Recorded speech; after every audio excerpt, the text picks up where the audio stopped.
Bonjour et bienvenue dans Pisser sous la douche ne suffira pas, l'émission qui fait avancer la réflexion pour mieux nourrir l'action. C'est une émission Time for the Planet, le mouvement citoyen qui rassemble 1 milliard pour créer 100 entreprises qui luttent à l'échelle mondiale contre le dérèglement climatique.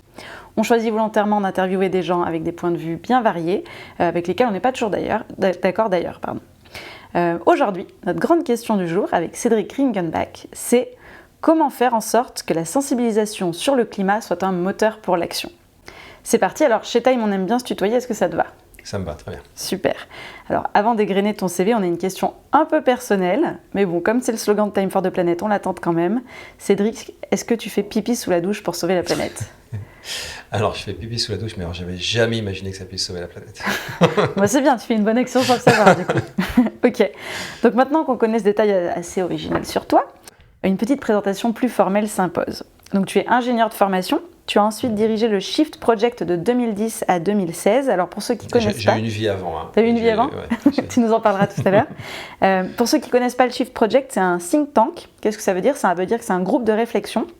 Et c'est parmi les plus connus sur le sujet de la transition carbone.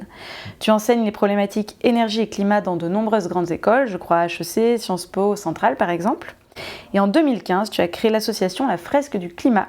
C'est un atelier de sensibilisation qui vise à expliquer les rapports du GIEC au grand public. On va beaucoup en parler aujourd'hui. Et déjà, plus de 200 000 personnes ont eu la chance de suivre cet atelier. Et d'ailleurs, tous les associés de Time for the Planet se sont vus proposer plusieurs sessions. Donc, avant de rentrer dans le vif du sujet, notre grande question, est-ce que tu peux nous parler un petit peu de ton parcours ? Alors, pas ton CV, moi je l'ai déjà fait, mais plutôt justement toutes les années avant. Où est-ce que tu as grandi ? Est-ce que tu as des enfants ? Qu'est-ce qui t'anime dans la vie ? Très bien. Alors moi, je suis né au Maroc. Mon père était en coopération à la Royal Air Maroc. Il est pilote de ligne. Il était pilote de ligne. Et ensuite, j'ai grandi, on va dire, la plus grande partie de mon temps dans l'Oise, à proximité de la forêt. Et ensuite, je suis parti étudier à Paris à l'âge de 18 ans pour être à l'internat en prépa à Paris.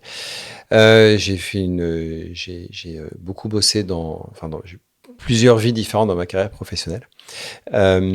Pour parler plus de moi, je suis célibataire, sans enfant, et je consacre une grosse partie de ma vie à mes activités associatives et professionnelles. Super. Alors on va continuer à parler de toi. Avant de vouloir sensibiliser les autres, tu as bien dû toi-même avoir une prise de conscience sur le climat, puisque c'est ce qui occupe, comme tu le dis, tes journées. C'est quoi qui a déclenché ta prise de conscience ? C'était quoi le moment ? Est-ce qu'il y a eu un moment ? Est-ce que c'était une succession de moments ? Comme tout le monde, hein, c'est les confs de Jean Covici. Ok. A priori, ouais. Donc c'était vraiment la première claque dans la figure. Après, il y a eu un autre moment qui a été un autre déclencheur qui m'a permis de dire « Ok, je vais en faire mon métier ». Donc ça, c'était des vacances à l'autre bout de la Terre. La dernière fois que j'ai fait beaucoup de carbone à titre perso, près de Bali, dans les îles Gili, qui sont des îles toutes petites et pas du tout indépendantes en énergie, en eau, en quoi que ce soit. Donc l'eau douce vient du continent, l'énergie aussi. Donc c'est des groupes électrogènes qui font l'électricité. Ça tombe en rade plusieurs fois par jour. Et donc moi, je venais de découvrir les conférences de Jean Covici depuis quelques semaines, quelques mois. Donc j'étais complètement plongé là-dedans. C'était en 2008. 2008, ok. Et j'étais complètement plongé dans ce sujet à ce moment-là. Et donc, de vivre pendant une semaine entière le fait que les ressources sont limitées parce qu'on est sur une île et que la clim tombe en rade plusieurs fois par jour, etc., et que l'eau du robinet, elle est saumâtre parce que les nappes phréatiques ont été infiltrées, eh ben, on vit dans notre vie de tous les jours cette limite des ressources, en plus dans une période de vacances où j'ai réussi à décompresser, penser à autre chose. Toutes ces réflexions sur l'environnement, le climat et les ressources énergétiques sont devenues concrètes tout d'un coup, et je suis reparti de là-bas en me disant je veux travailler là-dedans. Voilà, ce sera mon métier, je ne sais pas quand, mais ce sera bientôt mon métier. Et 1 an plus tard, j'ai arrêté de travailler comme consultant en gestion de projet informatique. Je me suis formé sur les enjeux climatiques. J'ai lu les rapports du GIEC pour me former. Et donc, 1 an après encore, donc 2 ans plus tard, j'ai été recruté par Jean Covici pour lancer le think tank de Shift Project. Et donc toi, en revenant des îles de Bali, est-ce que tu as du coup aussi décidé de changer ton propre comportement, ton rythme de vie, ta consommation ? Est-ce que tu es devenu un héros du climat ? Alors, un héros du climat, je ne sais pas. C'est vrai que j'ai mon comment dire, mon empreinte carbone a beaucoup baissé à ce moment-là. D'ailleurs, dans mes conférences, 1 an plus tard ou 2 ans plus tard, dans mes conférences, je montais mon bilan carbone 2008 et 2009 pour montrer la différence entre donc, le voyage à Bali, qui était le truc énorme dans mon bilan 2008, et puis l'année suivante où j'avais laissé tomber ma voiture parce que j'avais déménagé sur Paris et j'avais arrêté de prendre l'avion. Enfin, en tout cas, je l'ai repris depuis, mais beaucoup moins qu'à l'époque.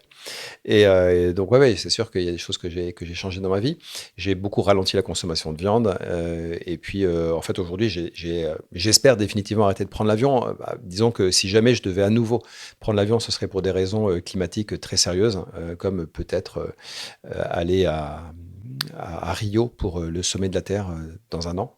Voilà, là, éventuellement, il faudra négocier. Ou les COP d'après, la prochaine elle est à Glasgow, ça va. Les COP d'après, on verra s'il y a besoin.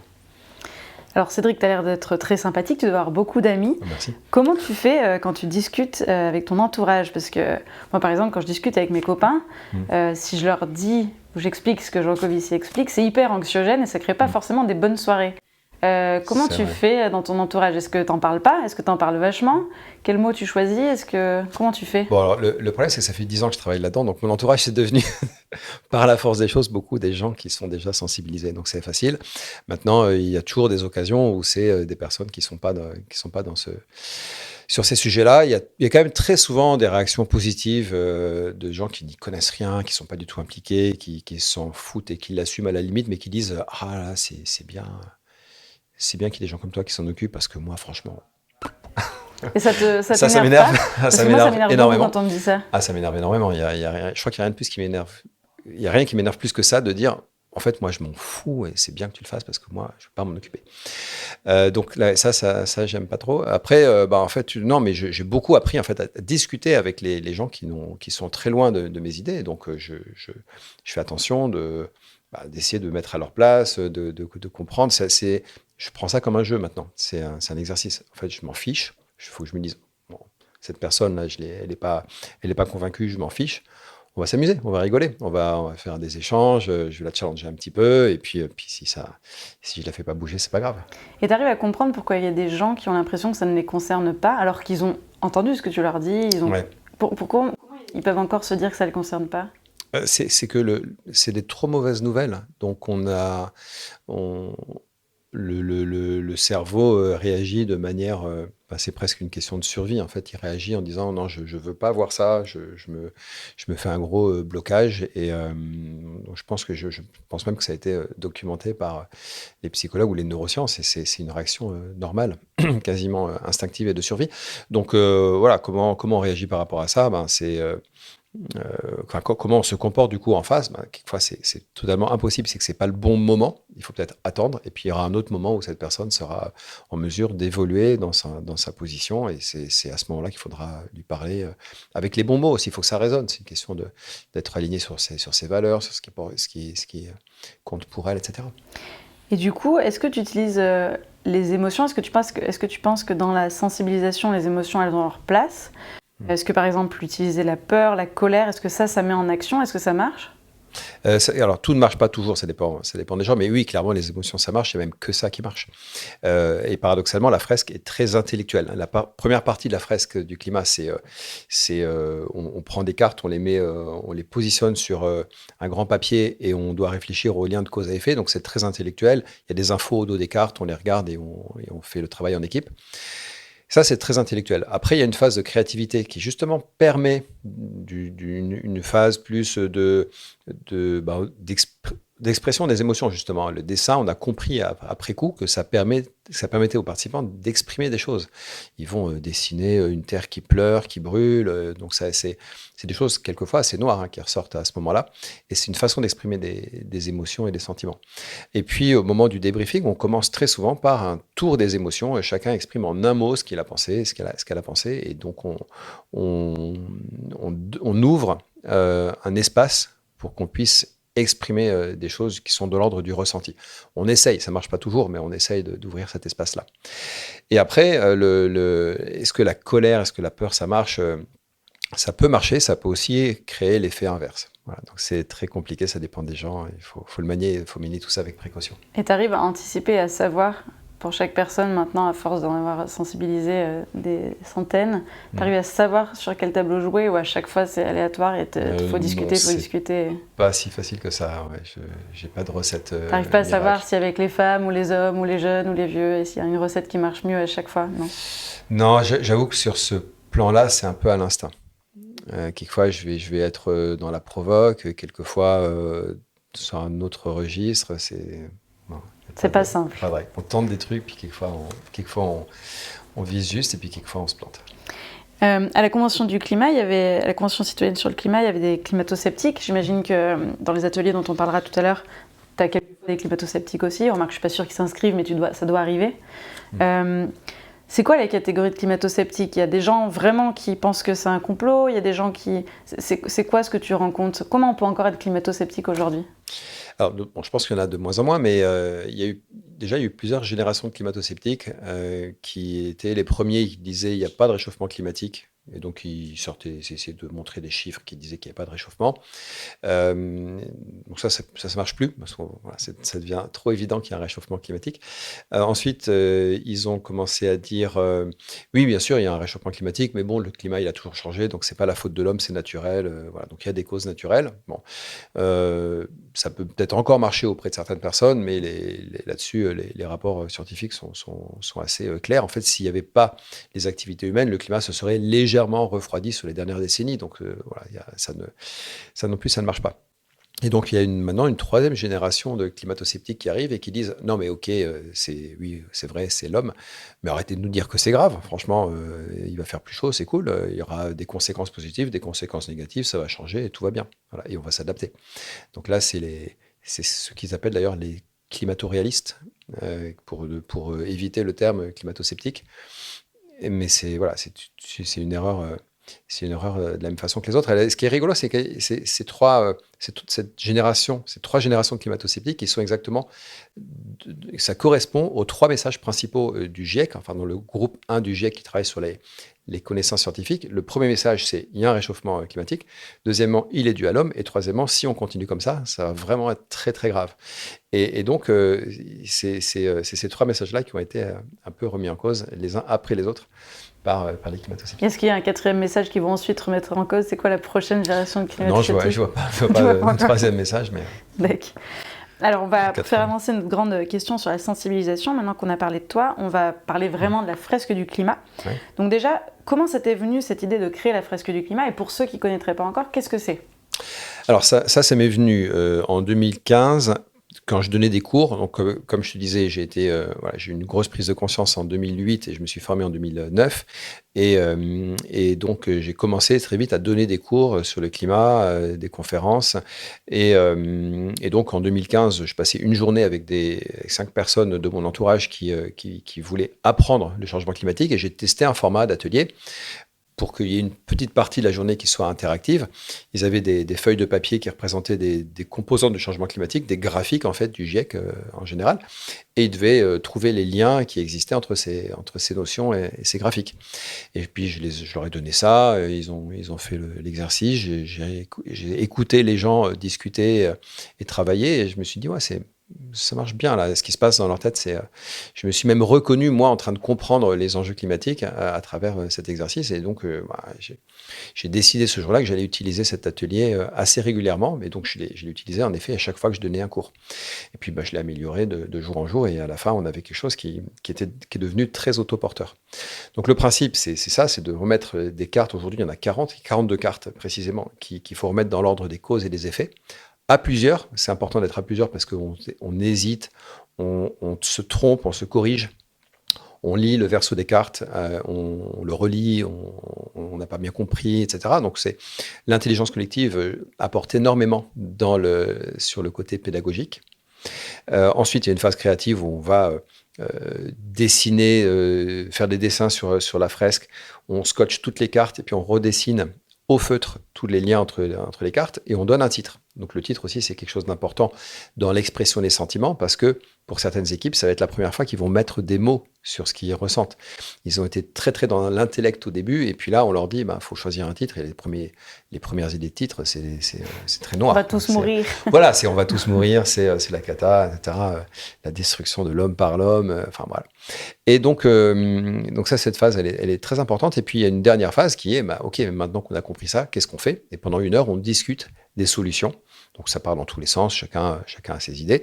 Et ces solutions, elles sont très subjectives, elles sont politiques, et on a tous des idées différentes. Et l'animateur va animer le débat autour de tout ça.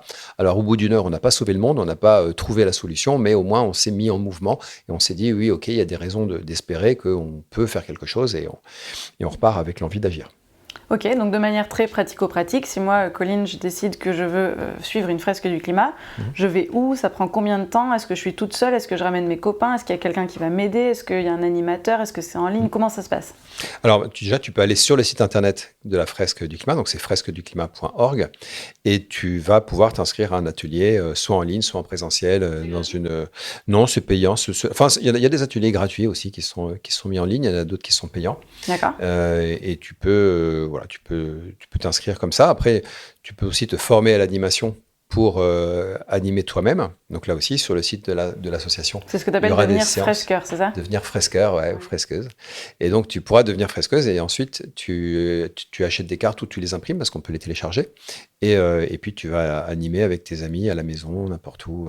C'est ouvert à partir de 18 ans? Les ados, ça marche? Les enfants, ça marche? Alors, il y a une version enfant. Il y a une version enfant, ok. Ouais, pour des enfants qui ont, on va dire qu'ils savent déjà bien lire. Donc, ils sont en fin du CE1 ou CE2.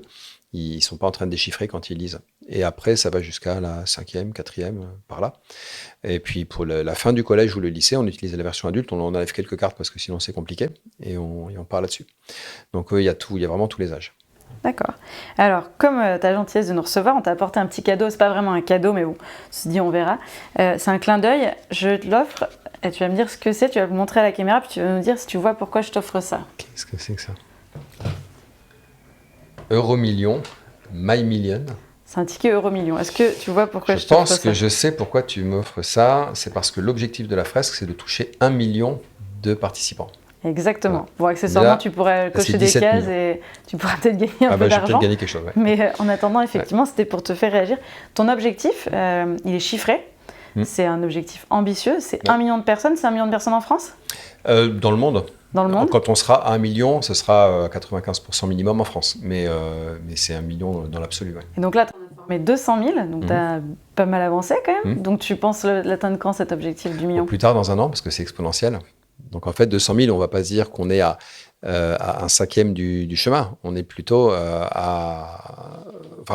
c'est sur une échelle logarithmique. Donc en fait, on n'est plus qu'à un facteur 5 d'y arriver. Et un facteur 5, ça se fait en 1 an depuis le début. Depuis le début, on fait x5 tous les ans, à peu près. Et donc, dans 1 an maximum, on y sera. Voilà, peut-être même un peu avant. Parce que quand on dit 200 000, c'est sur la base d'un compteur que les gens remplissent et on n'est pas sûr s'ils le remplissent bien. Donc on est peut-être bien au-dessus. D'accord. Et du coup, effectivement, les premières années où tu as lancé ça, tu devais un peu galérer, tu n'avais pas la notoriété que ça a aujourd'hui. C'est allé tout doucement. Donc en fait, il y a 3 ans, il y avait eu 2000 joueurs, 2000 participants. Voilà. C'était un peu le lancement, le vrai moment d'inertie qui a lancé ce mouvement. C'est qu'il y a eu un événement dans une école qui s'appelle le Pôle universitaire Léonard de Vinci. Et il y a une personne qui a bien voulu me faire confiance pour animer ça pour 900 étudiants. Elle s'appelle Laure Bertrand, elle est responsable des soft skills à Léonard de Vinci. Et je lui suis vraiment très reconnaissant parce qu'elle a vraiment dit OK, je te connais pas, je connais pas ton jeu, mais on y va. 900 personnes, 2 semaines pour préparer ça. 2 semaines donc pour recruter 30 animateurs. Et j'ai réussi à les trouver, je les ai formés. Ils sont arrivés, ils ont tous débarqué devant 30 élèves chacun. C'était un truc de fou, hein, et ça s'est bien passé. Et à la fin de la journée, j'ai dit, ah oui, ok, le truc, il passe à l'échelle. On peut vraiment faire des choses en grand avec cet outil. Et ça a déclenché toute une dynamique. On a continué de former des animateurs. Ils ont mis... Et en effet, c'était ça commençait tout doucement. On faisait des sessions de formation à l'animation. On avait du mal à avoir 10 personnes. Aujourd'hui, elles sont remplies sur plusieurs sessions d'avance, sur 2 semaines d'avance. Donc, ça a démarré tout doucement. Mais c'est une exponentielle. Et donc, on a continué comme ça à faire x5 tous les ans. Et on en est à 200 000. Et donc tu continues de faire dans des écoles aussi, c'est pas que des particuliers, je sais que tu fais aussi dans des entreprises. Alors, tu dis je fais, on fait, parce Oui, que ton maintenant association, bien sûr. il y a 5 000, 6 000 personnes au moins qui ont été formées à l'animation. 6 000, d'accord. 6 000 animateurs, animateurs et animatrices qui ont été formés. Et donc, ils animent où ils peuvent, où ils veulent. Et donc, on va partout. On va dans les écoles, dans les universités. On va également dans les entreprises. On va former les politiques aussi. On a fait jouer des députés. On espère faire jouer des sénateurs, des députés européens. Il n'y a pas de... Voilà, on va partout. Et aussi à l'international. Les entreprises, elles te le font faire que pour les dirigeants ou au contraire à tous les employés ? Alors, il y a tous les cas de figure. Il y a des entreprises qui vont commencer par les dirigeants. Donc là, c'est vraiment génial parce que du coup, ils sont en général convaincus et puis ils peuvent prendre des décisions de déploiement assez rapides pour les autres salariés. Ça peut aussi démarrer complètement par la base. Il y a des animateurs qui se sont formés et qui vont former leurs collègues. Il peut y avoir juste quelqu'un qui organise une fresque pour un team building quelque part à un moment donné. Et puis derrière, ça va faire tache d'huile, ça va se déployer dans l'entreprise, ça va arriver aux oreilles de la RSE qui va vouloir aller plus loin, déployer un petit peu. Et si on décide de déployer, à un moment donné, il faut bien passer par le top management. Et donc, on organise une fresque pour les dirigeants à ce moment-là. Donc voilà, tous les schémas qui peuvent exister. Du coup, un peu comme Time for the Planet, tu as voulu miser sur un modèle non lucratif et sur le pouvoir de la communauté avec tes fresqueurs. C'est audacieux comme pari. Pourquoi tu as fait ces choix-là dès le départ ? Alors, faut préciser parce qu'il n'y a pas que le modèle non lucratif.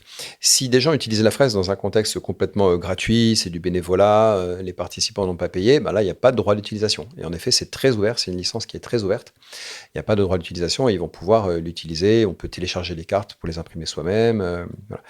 Donc, il y a ce modèle-là. Et à côté de ça, il y a aussi des usages payant de la fresque. Donc, un fresqueur qui fait une proposition commerciale à une entreprise, il va faire une facture. Et dans ces cas-là, il reversera 10% à l'association.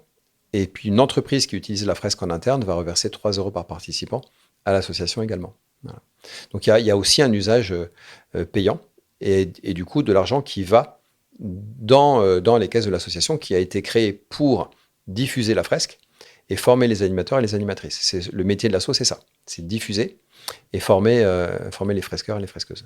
Comment ils font, ces animateurs, pour embarquer des gens qui sont à des niveaux de connaissances très différents ? Parce que j'imagine que tu te retrouves avec, je sais pas, il y a combien, 5-6 participants en général ? On met en général 6-7 participants autour d'une table. Voilà, t'en as 6-7. Tu as peut-être un climato-sceptique, Monsieur Dupont qui, lui, est hyper fan de Jean Covici. À côté, une jeune fille de 17 ans qui n'a jamais entendu parler du dérèglement climatique. Et puis un autre qui est à fond convaincu que le nucléaire, ça va tout sauver. Comment tu fais pour embarquer tous ces gens alors qu'ils sont tous dans des endroits de la transition ou à des étapes de la transition ? Déjà, si tu as tous ces profils, c'est génial parce que ça va partir dans tous les sens. Okay. Et au moins, la discussion, elle sera animée. Ah oui, il y aura une discussion qui sera animée et ça va être chouette. Donc, l'animateur, plus il y a des gens convaincus pour que ça déclenche des discussions et plus il est content. Donc, après, il va se contenter de modérer, de faire en sorte qu'on respecte la parole de l'autre. C'est pas un cours, en fait, c'est ça que tu veux dire. C'est pas un cours, mais c'est prévu. Justement, c'est ça qui est intéressant, c'est que c'est pas... on n'est pas en train d'écouter quelqu'un qui nous raconte le changement climatique. On est acteurs. Les participants, ils sont acteurs de cette expérience. Ils la vivent, ils y participent et ils apprennent d'autant plus qu'ils sont acteurs, justement. C'est là que c'est assez puissant. En fait, l'intelligence collective, elle marche bien pour ça. Et c'est pour ça que tu as choisi un mode plus expérientiel, où tu veux que les gens touchent, tu veux que les gens bougent, qu'ils circulent, qu'ils écrivent, qu'ils dessinent. Parce que c'est une autre manière d'apprendre, c'est ça ? Ça ancre Oui, alors en fait, ça a été très expérimental. Moi, je ne l'ai pas fait exprès. J'ai testé ce format et j'ai vu qu'il marchait. Donc, je l'ai amélioré. J'y suis allé beaucoup à l'instinct. Et puis, avec le recul, plus tard, j'ai compris quels étaient les mécanismes, les leviers qui font que ça fonctionne. Et je me suis dit, en effet, c'est logique, ça marche bien. C'est parce que l'expérience, le collaboratif dans l'équipe, le côté expérientiel, on touche les cartes, ça marche. La mémoire visuelle aussi, enfin le côté visuel de voir physiquement les éléments sur la table, de les déplacer, etc. Ça peut fixer les idées. Donc voilà, c'est est-ce que la visio a tout tué ? Non, au contraire, c'était hyper intéressant. Alors, ce qui était rigolo, c'est que moi, j'avais toujours refusé qu'on fasse une version numérique de la fresque. Parce que pour moi, ça se passe autour d'une table, où on se voit, on touche, on se voit, on se regarde, il se passe des choses dans l'équipe. Donc, je pensais que c'était totalement impossible. Et puis, le Covid est arrivé, on s'est retrouvés tous chez nous, avec un agenda complètement libéré de toute obligation, puisque c'était le confinement. Et donc, là, on a commencé à regarder la possibilité de le faire en ligne. En une semaine, on avait trouvé une solution. Et on a commencé à réorganiser des événements avec l'association pour faire participer tout le monde. Et il y a eu un pic incroyable pendant le premier confinement l'année dernière de gens, de fresques qui ont eu lieu en ligne. Donc on a trouvé le modèle avec les outils qui vont bien. On a formé les animateurs pour qu'ils puissent animer. Et puis très vite, on a rempli des tonnes de sessions, puisque les gens étaient tous disponibles, parce qu'au début du confinement, on était complètement désorganisés, on n'avait pas encore les réflexes de bosser à distance et d'organiser des Zooms. Donc, il y a eu vraiment une très, très grosse activité à ce moment-là. Et aujourd'hui, on ne reviendrait pas en arrière, parce que ce côté des fresques en ligne, une fresque en ligne, c'est moins bien qu'une fresque en présentiel. C'est ma question. Clairement, c'est moins bien. Mais c'est à distance. Enfin, je veux dire, on arrive à faire des fresques avec des gens. Quelquefois, on organise une fresque, il y a une personne sur chaque continent. C'est incroyable, avec des fuseaux horaires différents, et on arrive à avoir, pouvoir faire participer des gens qui sont soit dans un coin paumé en France, mais avec une bonne connexion ADSL, et puis, ou à l'étranger. Et donc, il y a des occasions de jouer qui ne se présenteraient pas autrement. Et puis, les formations aussi, elles peuvent se faire à distance, et ça marche assez bien aussi. Qu'est-ce qui choque le plus les gens dans les informations de la fresque? C'est quoi les retours que tu as? Parce que tu en as dû en faire tellement que... c'est quoi qui choque? C'est l'information que il n'y a eu que 5 degrés d'écart entre la dernière période glaciaire et aujourd'hui. Et là, on est en train de parler de plus 2 degrés, éventuellement plus 5 degrés sur un siècle et demi. Donc, quand ils comprennent ça, qu'en fait, 5 degrés, c'est quelque chose d'énorme, puisque c'est la différence entre une période glaciaire et normale. Et une période glaciaire, l'Europe, ça ressemble plus à... Une période glaciaire, voilà, l'Europe, elle est à moitié sous la glace, donc ça change complètement le paysage. Donc ça marque vraiment. Et après, il y a dans l'ensemble des cartes, quand ils posent les toutes dernières cartes, là, qui sont sur les famines, réfugiés climatiques, impact sur la santé et conflits armés, là, ils ont nos gros sur la patate, c'est un peu lourd. Ouais. Ok. Et est-ce que tu as vu des réactions étranges? Est-ce qu'il y a des gens qui, je sais pas, se sont mis à pleurer? Est-ce qu'il y a des gens qui se sont mis en colère, qui sont partis en claquant la porte? C'est quoi des réactions les plus étranges que tu as vues? Ouais, tout ça, ça arrive. Des gens qui pleurent, ça arrive. Des gens qui partent en claquant la porte. Je sais pas, je ne peux pas dire souvent, mais c'est des choses qui arrivent. Ouais. Ouais. Parce qu'ils ne savaient pas? Parce qu'ils s'y attendaient pas? Parce qu'ils ne savaient pas, parce qu'ils ne se rendaient pas compte. Ça peut être des gens qui ont des enfants en bas âge et qui ne s'imaginaient pas que ça allait impacter la vie de leurs propres enfants d'ici dans les décennies qui viennent. Alors moi, j'ai vécu quelque chose d'assez étrange un jour. C'était un participant climato-sceptique. Donc il était parti pour bien nous pourrir la partie. Il s'était campé comme ça devant la table à dire tout ça c'est n'importe quoi, et puis la discussion s'est enclenchée, et j'ai réussi à l'amener un peu à l'écart en lui disant tiens, je vais te montrer 2-3 graphiques sur mon ordinateur. Et puis sur le trajet pour aller chercher l'ordi, on a discuté, puis je lui ai dit mais alors du coup pourquoi à ton avis, pourquoi il y a autant de scientifiques qui pensent qu'il y a un réchauffement climatique, etc. Et il me dit, je pense que c'est une conspiration. Et là, j'ai tenté quelque chose de vraiment bizarre, je ne sais pas pourquoi, c'est à l'intuite. Je lui ai dit, ouais, t'as raison. D'ailleurs, je fais partie de cette conspiration. Et alors là, j'ai vu une espèce de doute dans son regard. Il a dit, en fait, c'était pas crédible. S'il y a une conspiration, ce serait crédible que j'en fasse partie. Mais tu lui dirais pas? Ouais, peut-être, je lui dirais pas, mais n'empêche que je lui dis, voilà, j'en fais partie, et il n'arrivait pas à me croire. Mais du coup, il n'arrivait pas à croire non plus à la conspiration, probablement. Alors ça a été, il y a un moment comme ça de bizarre, un truc bizarre dans son regard. Après, il a continué d'argumenter, etc. Mais n'empêche qu'une demi-heure après, il est en train de jouer avec les autres, et à la fin, c'est lui qui a fait l'exposé pour son équipe. Donc ça a marché? Je ne sais pas ce qui s'est passé, mais on dirait que ça a marché. C'était bizarre. Le coup de dire, oui, c'est une conspiration, j'en fais partie, ça a été... c'est une espèce de gros coup de bluff qui a dû avoir... Ça a dû faire un déclic dans son cerveau, je ne sais pas. C'était marrant. Est-ce que toi, tu imagines une suite à ta fresque du climat? En fait, quand on fait la fresque, il y a tout de suite une question qui nous vient à l'esprit, c'est il faut faire la fresque des solutions. Voilà. Alors, la fresque des solutions, je trouve ça difficile, mais j'aimerais bien travailler sur quelque chose qui serait une forme de fresque de la transition, mais c'est très différent. C'est-à-dire que c'est plus du tout de la même nature. La fresque du climat, c'était basé sur des rapports scientifiques qui sont très difficiles. On ne peut pas les remettre en question. Enfin, c'est un constat, il est là, il est partagé par tous. Voilà. Et donc la fresque est vraiment basée là-dessus. Quand on parle des solutions, il y a toujours quelque chose de subjectif et de politique dedans. Et donc, moi, j'ai mes propres convictions sur ce qu'il y aurait à faire. Et j'aimerais bien réussir à le mettre également sous la forme d'une fresque avec des cartes qui seraient les différentes composantes de ce qu'il y a à mettre en place pour faire la transition et voir les liens du coup qui existent entre chaque. C'est très difficile parce que déjà ça part dans tous les sens. Je suis sûr que là je pourrais lister une centaine de cartes autour de cette idée-là. Donc après il faut faire le tri. Et puis surtout, ça reste quelque chose de très subjectif. Voilà. Donc je ne sais pas si je réussirai à le faire, dans le sens où je ne sais pas si j'assumerai de dire, voilà, les solutions, pour moi, c'est ça, ça et ça. Ou en tout cas, je le présenterai comme une proposition. Voilà. Donc, bon, j'ai malheureusement pas le temps pour avancer là-dessus, mais ça traîne quelque part dans mon cerveau de réfléchir à ça. Ouais. Ok. Sur la fresque, tu disais donc le million de personnes que tu veux former, ça peut être en France et à l'international. Est-ce que tu as des ambitions internationales? C'est quoi les moyens que tu veux te donner? Est-ce que une fois que tu as fait ton million, tu te dis bon maintenant c'est 10 millions à l'échelle internationale? Est-ce que tu veux faire une espèce de licence fresque à l'étranger? Est-ce qu'il y a déjà des formateurs, je sais pas, en anglais, en espagnol? Comment tu le vois à l'international? Alors, on est déjà présent à l'international. Hein. Il y a des fresqueurs dans une quarantaine de pays. Donc, quelquefois, il y a juste un animateur, une animatrice qui sont présents et puis qui se débrouillent pour faire quelques animations. Dans d'autres pays, il y a carrément des formateurs, il y a quelques dizaines d'animateurs, donc c'est très, très variable. Mais ça reste quelque chose qui vient du terrain. Il n'y a pas encore de support institutionnel.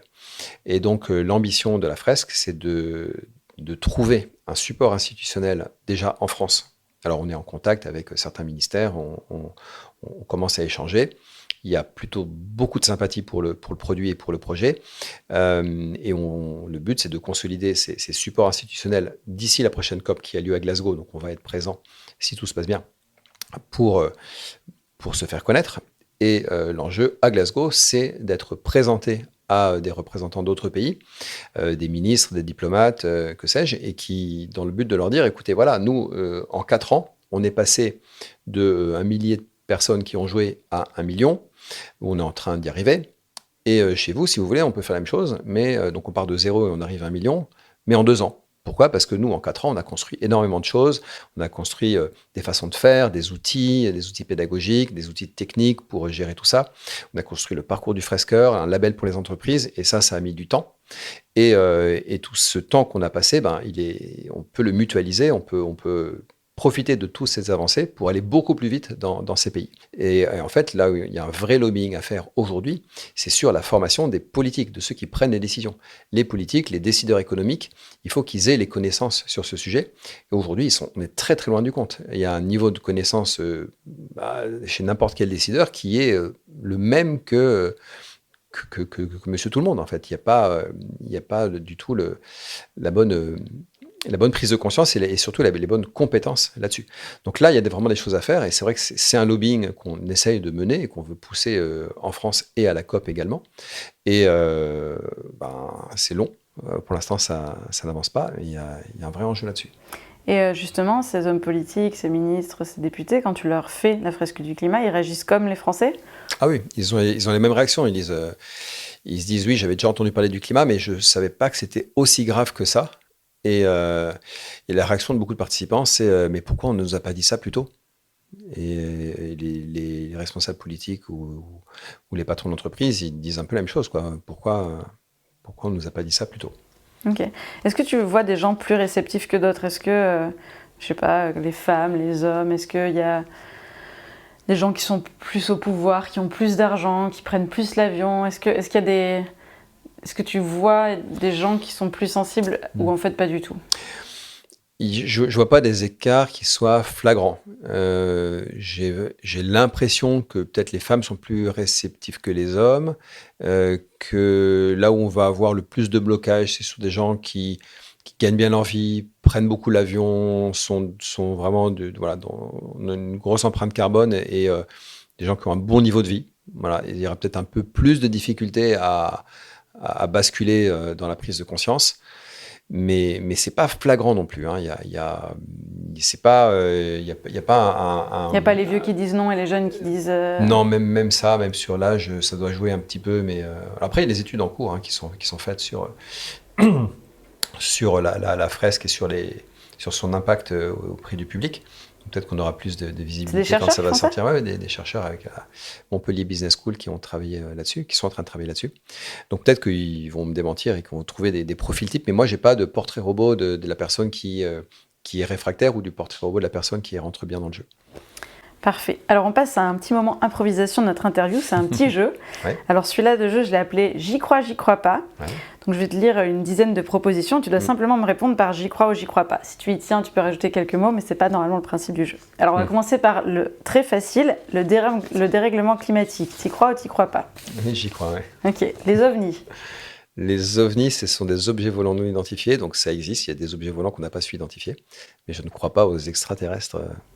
Ok. Les énergies renouvelables. T'y crois ou t'y crois pas? J'y crois. Ouais. Ok, tu veux pas compléter? Non. Bah, j'y crois, mais ça veut dire quoi? J'y crois pas. C'est-à-dire que les énergies renouvelables vont faire partie du panel de solutions. Maintenant, qu'elles vont nous sortir, que ça va suffire à résoudre le problème du climat, ça, j'y crois pas. Le whisky coca en soirée. J'y crois pas. Notre capacité à rester vraiment en dessous de 2 degrés. Grosse question.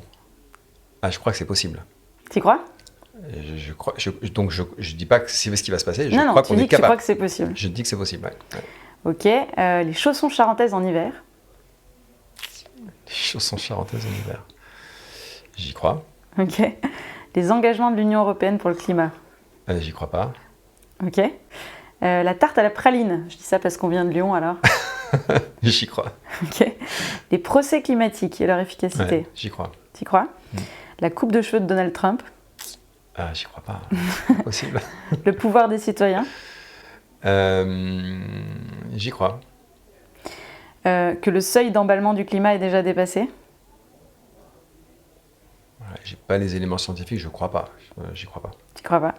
Et qu'on va y arriver tous pas les éléments ensemble? scientifiques. D'après les éléments que j'ai, en tout cas, il n'y a pas la validation qu'on a passé le tipping point climatique. Donc, tu crois pas? Bah, tant mieux, on respire mieux avec cette idée. Oui. Et qu'on va y arriver? Qu'on va y arriver. Ouais, mais je suis pas à l'aise avec le fait de dire j'y crois parce que ça veut dire que c'est fait, quoi, c'est gagné. Donc c'est très. Oui, c'est comme les gens qui disent c'est bien, puisque tu t'en occupes, puisqu'on sait que ça va, exactement. continuons comme avant. C'est bon, continue. Ouais, non, il faut. C'est-à-dire qu'il y a des gens qui il faut dire non, on va pas y arriver pour qu'ils s'énervent et qu'ils disent mais si, on va y arriver et puis qu'ils se mettent en action. Et d'autres à qui, si on dit ouais, c'est bon, on va y arriver, ils disent oh, c'est bon, voilà, je les ai forts. Donc tu vois, c'est compliqué à manier, ça. Faut manier la bonne dose d'alarmisme et en même temps d'optimisme parce que sinon on n'y croit jamais. Donc j'ai souvent un discours positif auprès des militants qui sont déjà en action pour leur dire mais les gars on va y arriver, voilà, lâchez pas l'effort. Mais à une autre partie de la population, si on dit que c'est bon on va y arriver, ils vont juste rien faire. Donc non, il y en a qui il faut mettre un coup de fouet en disant en leur faisant peur. Climatique, ça marche. Ouais. Super, c'est bon pour ce petit jeu. Écoute, je trouve que tu en es très bien sorti, félicitations. Pour ceux qui n'ont pas eu la chance encore d'assister à la fresque... Ah bon, il y en a? Écoute, apparemment, on a dit 1 million, moins 200 000. On n'est pas encore au million. Ouais. Est-ce que tu peux nous expliquer ces 3 groupes du GIEC? Donc le GIEC, globalement, maintenant les gens voient un petit peu ce que c'est. Les 3 groupes, c'est quoi les 3 sujets? Comment tu deviens un scientifique du GIEC, par exemple? Est-ce que tu as une sélection? Est-ce que tu prends n'importe quel scientifique? Comment ces rapports sont conçus? Et le prochain, il arrive quand? Parce que le dernier, il date un peu, en gros. Est-ce que tu peux nous donner un petit peu les coulisses du GIEC, qu'on comprenne bien et que ça... 7 ans. Ouais. Alors tu m'as posé la question des 3 groupes de travail. Donc le premier, il est sur les bases scientifiques, les connaissances scientifiques sur le mécanisme du climat, du changement climatique. Le deuxième, il est sur notre vulnérabilité, donc les conséquences du changement climatique, les questions d'adaptation et notre vulnérabilité par rapport à des choses qui peuvent nous Et arriver. donc là, c'est aussi des climatologues ou c'est d'autres métiers? Il y a des climatologues, mais il commence à y avoir beaucoup plus de sociologues et quelques économistes. D'accord. Et ensuite, il y a le troisième groupe de travail qui est sur la mitigation, c'est-à-dire comment est-ce qu'on peut réduire notre impact sur le climat. Et là, c'est beaucoup plus des économistes qui vont dire les solutions, les choses à notre disposition, c'est ça, ça et ça. Il y a des mécanismes politiques qui peuvent exister, il y a des technologies qui existent, etc. Et ils chiffrent un certain nombre de choses sur de combien on peut réduire, combien ça coûte, etc. Donc là, c'est beaucoup des économistes. Du coup, ils n'ont pas tous exactement les mêmes méthodes de travail. Le travail dans le groupe numéro 1, il est beaucoup plus sur la revue par les pairs, au même titre que les revues scientifiques qu'on peut tous connaître. Donc ce n'est pas des scientifiques qu'on a missionnés pour faire des recherches, c'est des gens qui lisent toutes les recherches existantes et trient ce qui est bien et ce qui n'est pas quali, c'est ça un peu l'idée? Alors, comment on devient un membre du GIEC? Alors, en théorie, les membres du GIEC sont les États. Le GIEC, c'est un organisme onusien. Donc, il a été créé sous l'égide de l'Organisation mondiale de la météo et du PNU, le Programme des Nations Unies pour l'environnement. Et ces deux organismes ont créé le GIEC, qui avait pour mission de dire les hommes politiques se posent des questions sur les enjeux climatiques. Il faut que vous les éclairiez avec une synthèse des rapports scientifiques. Donc, on a des États qui constituent le GIEC et puis chacun des États va proposer des candidats pour faire partie ensuite du GIEC. Et on essaye d'avoir quelque chose de représentatif avec quelque chose qui soit équitable entre les pays du Nord et les pays du Sud. Du coup, dans les pays du Sud, on a quelquefois moins de candidats et du coup, il y aura une sélection, enfin une discrimination positive pour qu'ils fassent partie du GIEC, ce qui est une très bonne chose parce qu'ils vont avoir vraiment un regard différent sur les sujets. Et alors après, une fois qu'on a cet ensemble de scientifiques qui vont pouvoir contribuer, leur travail n'est pas de faire de la recherche directement. Ils vont plutôt regarder la littérature scientifique, la lire et faire de la synthèse. Voilà. Donc leur but, c'est de faire une synthèse de toute la littérature scientifique, des sujets qui se rapprochent de près ou de loin du changement climatique, et ils mettent ça dans un gros rapport. Donc le premier, en 90, il faisait 1000 pages, et le dernier, alors celui qui est déjà sorti, il faisait 5500 pages. Le prochain, je ne sais pas combien il fera, mais il pourrait atteindre les 10 000 pages à la limite.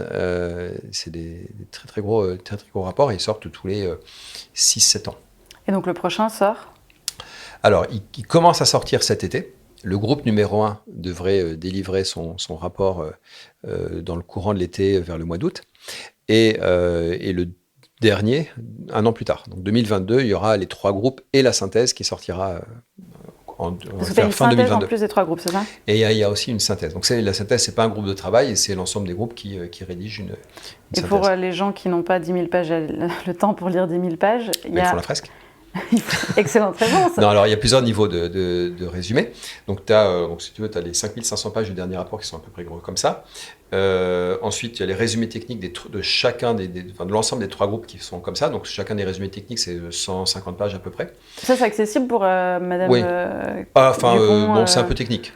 Genre, moi, je peux comprendre ou pas? Ah oui, des fois c'est chiant à lire surtout, c'est un peu technique et c'est très chiant à lire. Mais moi je me suis formé en lisant les résumés techniques. J'ai pas lu le gros rapport, non. De temps en temps je vais chercher un truc dessus, mais j'ouvre le PDF et je fais un CTRL F pour chercher un mot, voir si je trouve des choses, mais je l'ai pas lu. Et puis après il y a les résumés aux décideurs qui font 30 pages chacun, donc il y a 3 fois 30 pages, ou la synthèse, 40 pages, la synthèse du total, quoi. Voilà. 40 pages là pour le coup ça commence à être vraiment très résumé. Mais, voilà. Et ça, tout le monde peut comprendre ou faut quand même un petit peu connaître le sujet de la transition? Les synthèses pour les décideurs sont dans un langage un petit peu plus compréhensible que les résumés techniques, mais ça reste un peu chiant à lire. D'accord, donc il faut vraiment faire la fresque. Voilà. Et tu penses que le prochain rapport aura un écho important? Est-ce que tu penses que ça va bouger un peu tout le monde ou ça va faire comme d'hab, on va en parler et puis finalement... Depuis 30 ans que le GIEC existe et que les rapports sortent, le niveau de conscience il a augmenté dans la population. Donc on peut quand même pas dire qu'il va se passer la même chose que les fois d'avant, parce qu'il y a à chaque fois de plus en plus de prise de conscience. Par contre, c'est vrai que le niveau de prise de conscience, il n'est pas encore là, il n'est pas suffisant. Donc, ce qui pourrait être significatif, ce serait que le GIEC annonce que c'est le dernier rapport, puisque le prochain, ce sera trop tard de toute façon. Tu crois qu'ils vont faire ça? Je pense pas, mais moi, je leur suggérerais de faire ça. On leur enverra l'idée. Voilà. Et donc, pour toi, il y a combien... Parce que non, mais je suis pas loin de la vérité. C'est-à-dire que le rapport suivant, si c'est 7 ans plus tard et qu'on continue sur cette courbe-là, les 2 degrés, c'est mort, c'est sûr. Donc, ça ne veut pas dire que c'est la fin du monde, mais 2 degrés, on sera sur une trajectoire de 2,5 degrés, 3 degrés, ça commence à être vraiment, vraiment méchant. Et donc, oui, il serait légitime de dire on ne fera pas de rapport. Si les choses ne changent pas, ça ne sert à rien de continuer à faire les guignols pour essayer d'alarmer la population et les décideurs si ça ne sert à rien. Je pense que ça pourrait faire un électrochoc. Donc, toi, ce que tu dis, c'est qu'en 6-7 ans, dans 6-7 ans, si rien n'a changé, c'est plié, quoi. Bah, ça devient vraiment très grave. Ouais. Ce chiffre des 2 degrés, moi, il m'énerve un peu, parce que beaucoup de gens croient que ça veut dire 37 au lieu de 35 au bord de la piscine, quoi. Ce que tu expliquais tout à l'heure sur la fresque, c'est que quand les gens comprennent ce que ça veut dire plus 5 degrés, et qu'effectivement, c'était la moitié de l'Europe qui était couverte de glace, ils commencent à dire, bah, du coup, 2 degrés, c'est quoi? Ce chiffre-là de 2 degrés, il a été choisi comment, en fait? C'est le GIEC qui a dit ça? C'est l'accord de Paris? Qui c'est qui a dit, bah en fait, vous savez quoi, le cap n'a pas dépassé ces 2 degrés? En fait, peut-être 1,5, mais plutôt 2. Alors, le GIEC n'a pas littéralement dit il ne faut pas dépasser les 2 degrés, parce qu'ils ne font pas de recommandations. Le GIEC, c'est un constat. Il y a un constat sur le réchauffement actuel, les prévisions à l'avenir, etc. Ce qu'ils ont dit, c'est que au-delà de 2 degrés, on commence à rentrer dans une zone où il y a des incertitudes énormes. Donc déjà, les modèles commencent à être moins bons pour prédire les choses précisément. Et surtout, il commence à y avoir des risques d'emballement du climat. Le permafrost qui se dégèle, qui du coup permet aux bactéries de se remettre en décomposition et puis de faire du méthane ou du CO2. Ça, c'est quelque chose qui peut faire partir le truc en sucette. Il y a d'autres effets d'emballement qui peuvent exister. Il y a la fonte de la banquise qui devient plus noire et qui absorbe de l'énergie, etc. Donc, tous ces effets-là font que, au-delà de 2 degrés, on rentre dans une zone d'incertitude vraiment importante et ça commence à sentir mauvais. Donc, ils n'ont jamais dit il ne faut pas dépasser les 2 degrés. Mais quand on écoute ce qu'ils disent, on comprend qu'il faudrait mieux éviter. Mais le fait de dire il ne faut pas dépasser les 2 degrés, c'est un positionnement politique. Et qui c'est qui l'a dit alors ? Ça a été dit à Copenhague pour la première fois, dans l'accord de Copenhague, qui n'est pas un accord onusien. C'était en quelle année ça ? En 2009. 2009, ok. Donc 2009, la 15e COP à Copenhague, une COP qui était une catastrophe au niveau organisation, au niveau négo, et puis le dernier jour, les chefs d'État arrivent, ils voient le bazar, ils disent bon bah écoutez, laissez-nous, on se réunit à 15 dans une salle, je ne sais plus combien ils étaient, mais en mode G20 en fait, les plus grands chefs d'État qui étaient présents, ils se réunissent, ils passent une nuit blanche pour prendre un texte, et à la fin ils disent bah voilà, ce sera ça l'accord de Copenhague.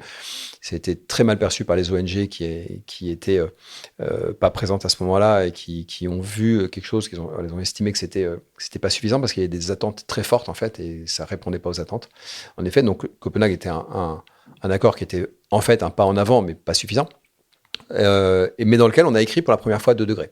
Alors, je crois qu'il y avait un texte européen quelques années avant qui parlait de 2 degrés, mais là c'était le premier texte international à proposer 2 degrés comme une limite. Donc comme c'est un texte qui a été rédigé la nuit comme ça rapidement, il n'a pas été entériné par l'Assemblée générale de la CNUC, des négociations climat. Ça a été ratifié, plutôt entériné par cette assemblée 1 an plus tard à Cancun. Donc il y a eu ce premier texte. Et puis du coup, ça s'est vraiment ancré dans les esprits. Et les dernières négociations climat, il y a les pays insulaires qui disent nous, on est déjà les pieds dans l'eau. À 2 degrés, c'est trop tard pour nous, il nous faut 1,5 degré. Voilà. Et donc, pour des raisons diplomatiques, on a dit oui, 2 degrés, puis on va essayer de faire mieux et d'aller vers 1,5 degré. Voilà. Mais 1,5 degré, je pense que c'est quasiment plié. Comment ? Le 1,5 degré, ça t'y crois pas ? Ah oui, c'est 1,5 degré, j'y crois pas, parce que en fait, on est encore dans le budget, mais il nous reste quelques années de budget carbone pour le dépasser. Tu peux expliquer 2 secondes ce que c'est que le budget carbone ? Le budget carbone, c'est la quantité de CO2 qu'on peut émettre pour ne pas dépasser une certaine température. Et à la fin du budget, c'est fini. Voilà. Il nous reste combien de budget carbone ? J'ai plus les éléments en tête, mais je vais te parler plutôt en proportion. Ouais.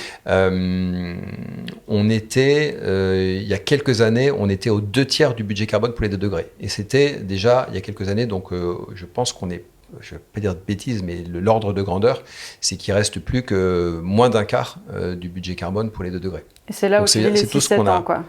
C'est pour ça que voilà, il faut qu'on descende très vite maintenant en termes d'émissions de CO2, donc qu'on fasse du moins 5% par an au niveau mondial sur tout le temps qui nous reste, pour rester dans ce budget carbone. Donc c'est vraiment extrêmement court. C'est quoi qui est le moins bien compris dans le dérèglement climatique? Tu parlais un petit peu du permafrost, c'est ce qu'on appelle aussi une boucle de rétroaction. Est-ce que c'est l'inertie que les gens n'ont pas en tête? Est-ce que c'est quoi qui n'est pas très bien compris et qui fait que les gens ne prennent pas la mesure de l'urgence?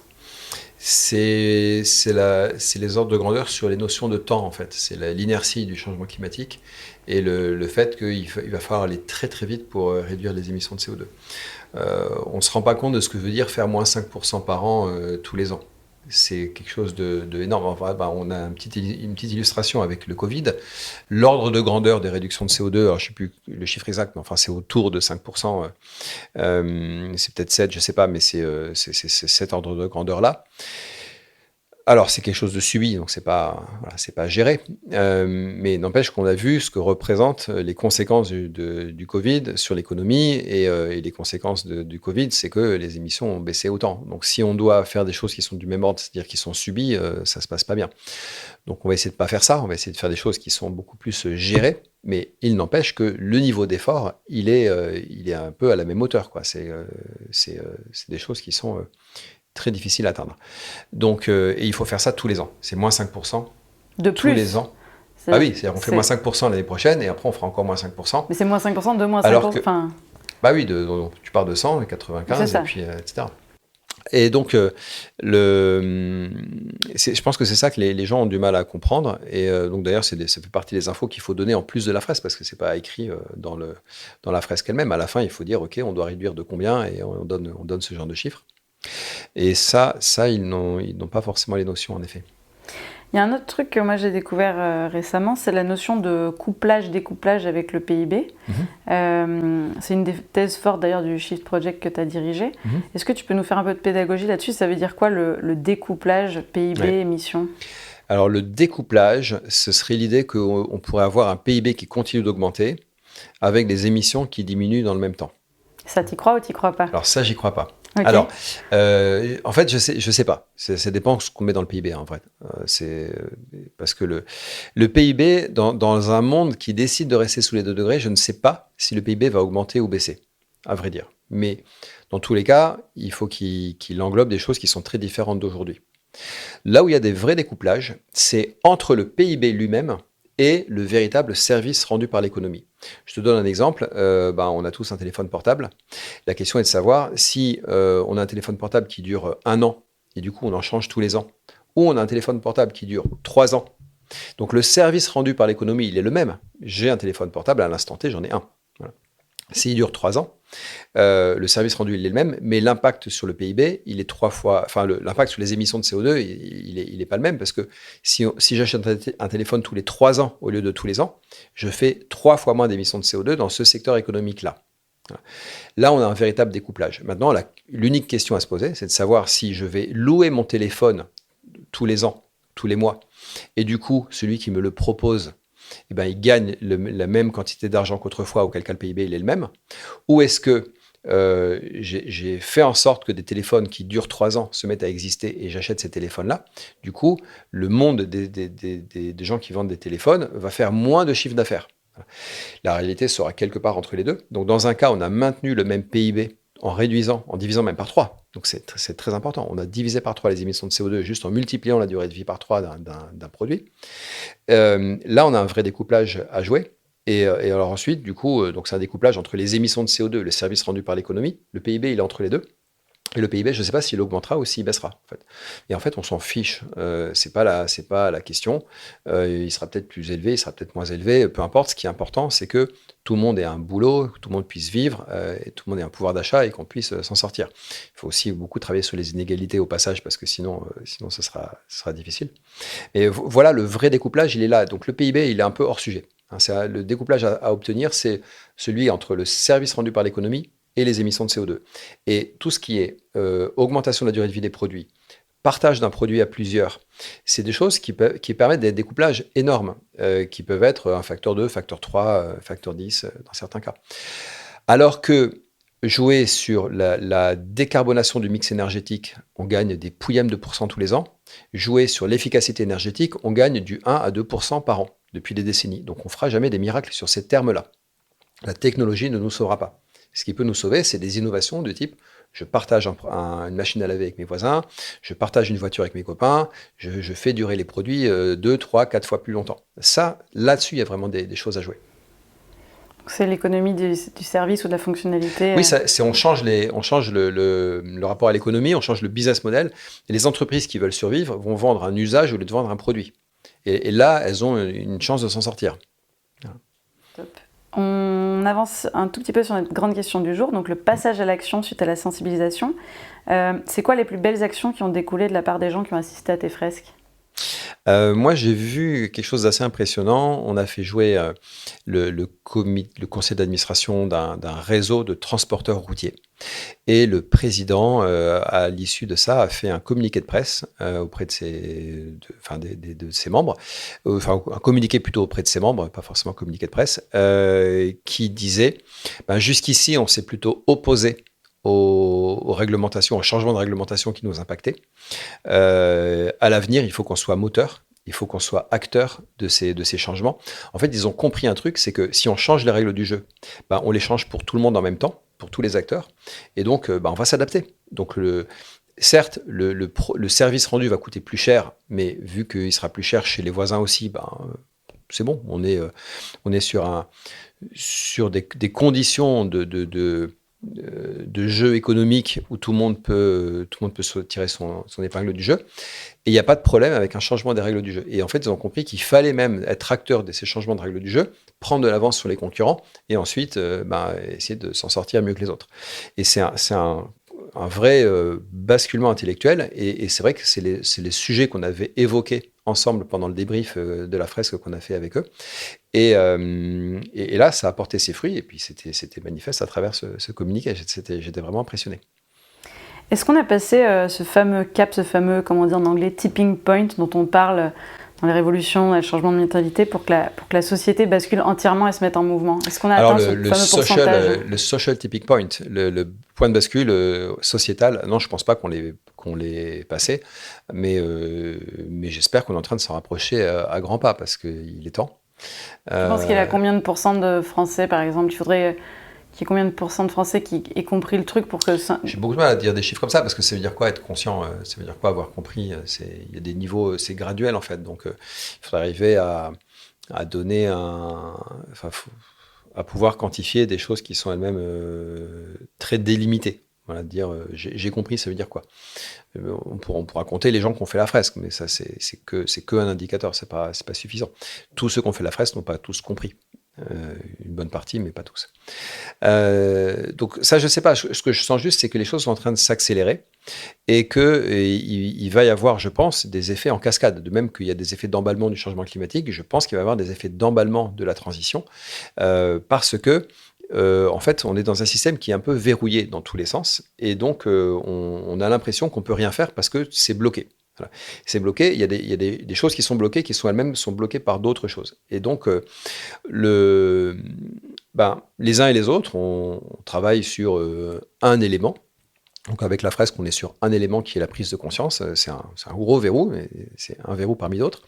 Et puis d'autres vont travailler sur des réglementations, sur des normes, sur des changements de comportement, sur la sensibilisation plutôt des particuliers, etc.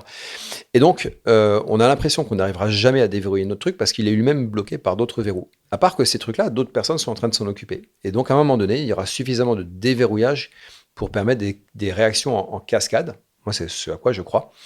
Et donc, moi, un jour, je vais réussir à déverrouiller mon truc. Et puis, comme il y en a 3 derrière qui attendent que ce soit déverrouillé pour qu'eux-mêmes, ils arrivent à défaire leur verrou, ça va avoir des effets en chaîne.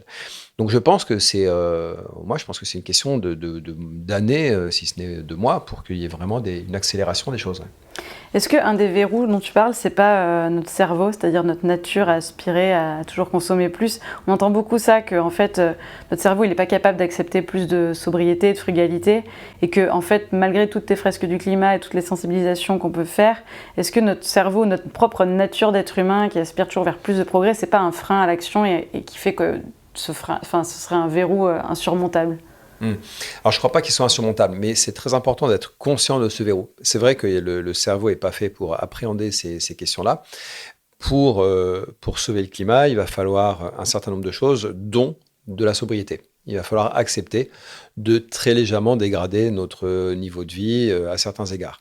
Mais il y a tellement de perspectives également d'améliorer la vie sur d'autres facteurs que ça peut largement rester un projet désirable.